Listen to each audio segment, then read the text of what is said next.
For the way you look at me, oh, is for the only Alors, one. j'espère qu'on aura le temps de parler, Olivia, de ce livre pour les petits avec les aventures d'un géant minuscule et d'une naine immense.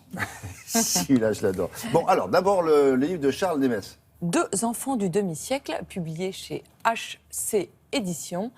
Un livre inclassable. Un roman au charme irrésistible, ça je dois le dire tout de suite, qui est de facture classique, puisque l'auteur file les destinées d'un homme et d'une femme des années 50 à aujourd'hui, mais faussement classique, parce que ce livre est une sorte de drôle de mélange de fantaisie, de drame, de rire, de larmes, tout à fait singulier. Non, mais il faut peut-être présenter ce monsieur-là, parce que moi, je me souviens de lui, c'est un metteur en scène. Exactement. Et c'est pour ça que le livre est si singulier, parce que le monsieur est très singulier. Le monsieur, c'est l'auteur du cultissime La Tour Montparnasse infernale, oui. très drôle, mais aussi du non moins cultissime documentaire sur Primo Levi, Soirée entière sur Arte. Donc, entre évidemment les deux œuvres, un grand écart, et il faut être très doué pour faire des grands écarts comme ça, très éclectique et très souple.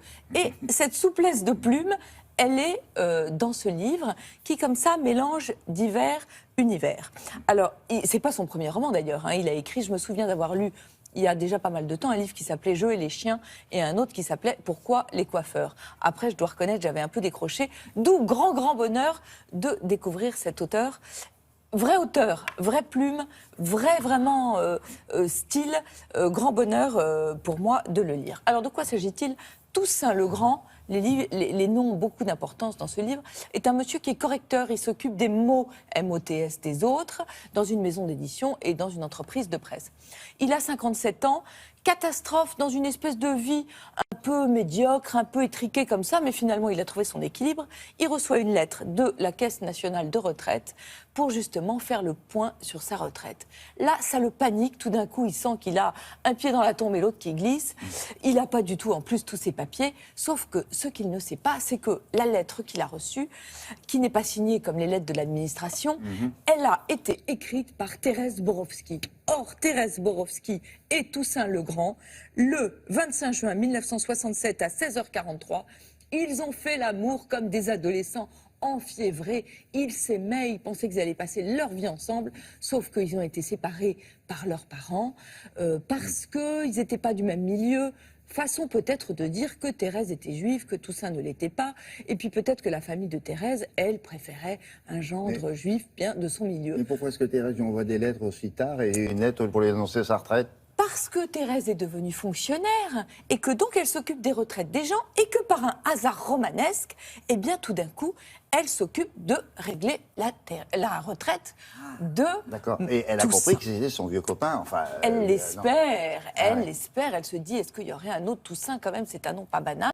Elle se manifeste, elle lui dit, c'est moi, c'est Thérèse. Elle lui met un petit mot avec sa relance de retraite et c'est l'occasion pour l'auteur de nous raconter les destins de ces deux individus depuis qu'ils se sont quittés, donc comment ils ont aimé, désaimé, marié, divorcé. Il y a des scènes d'anthologie, vraiment, notamment la scène où Thérèse, dans un souci de transgression de sa religion, décide de manger du jambon. Alors là, elle va à l'épicerie voir Monsieur Hamid, qui va se révéler un épicier irrésistible et philosophe, parce qu'elle arrive devant le rayon du jambon, et là, elle ne sait pas quoi prendre. Est-ce qu'il faut prendre du jambon cru, du jambon de Bayonne? Oui, jambon à l'os ou pas? Exactement. Alors, qu'est-ce qu'elle fait? La petite Thérèse, elle va voir l'épicier, qui doit être lui-même musulman, et elle lui dit, qu'est-ce que vous préférez? Il lui dit, comment voulez-vous que je le sache? Et finalement, il lui dit, prenez le jambon au torchon, c'est mon préféré, mais surtout ne le dites à personne. Après, la nuit où Thérèse est épouvantée à l'idée de manger du jambon, donc elle ne le mange pas, elle fait des cauchemars où elle est poursuivie toute la nuit par des porcs. Voilà, c'est pour vous dire que, honnêtement, il y a une fantaisie. Vous savez, moi, tout le livre, tout d'un coup, j'ouvrais des grands yeux, je me disais, mais qu'est-ce que je lis, qu'est-ce que je lis? Et en même temps, il y a vraiment l'évolution de toute la société, des années 60 à aujourd'hui, comment ces gens d'enfants deviennent parents, avec ce drôle de paradoxe que eux, leurs parents leur reprochaient d'être irreligieux, dévergondés, alors que finalement, ce qu'eux vont reprocher à leurs propres enfants de nos jours, c'est d'être trop religieux, trop respectueux et trop sérieux. C'est très fin. Je vous le recommande. Et dans ce genre de livre, la fin est très casse-gueule. Eh bien, la fin est totalement réussie. Après, un passage de fou encore, mais je ne peux pas vous le dire. On a le temps pour le... 30 secondes pour vous dire Allez, un amour 30 sur secondes, d'accord. mesure, oui, vous Allez. l'avez dit, le pitch est génial. Garganton est un géant minuscule et Mimolette est une naine très grande.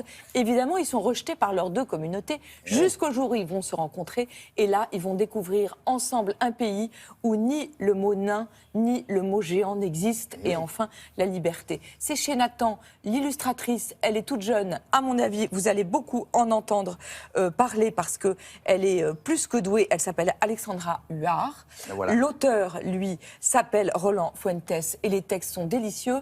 Et on oublie toujours de dire que les cours de récréation ne sont pas des champs de roses, que les enfants, entre eux, ils sont souvent féroces. Donc ce livre, il est pour tous les enfants qui sont trop grands, trop petits, trop gros, C'est quel âge, trop ça maigres, trop blonds. Oh, c'est à partir de 3 ans Ah oui, à la très bien. maternelle. Bon. C'est joli et en plus, c'est très malin. C'est chez Nathan. Mimolette, c'est bien. C'est bien, hein? Mimolette, c'est une naine, mais elle est très, très grande.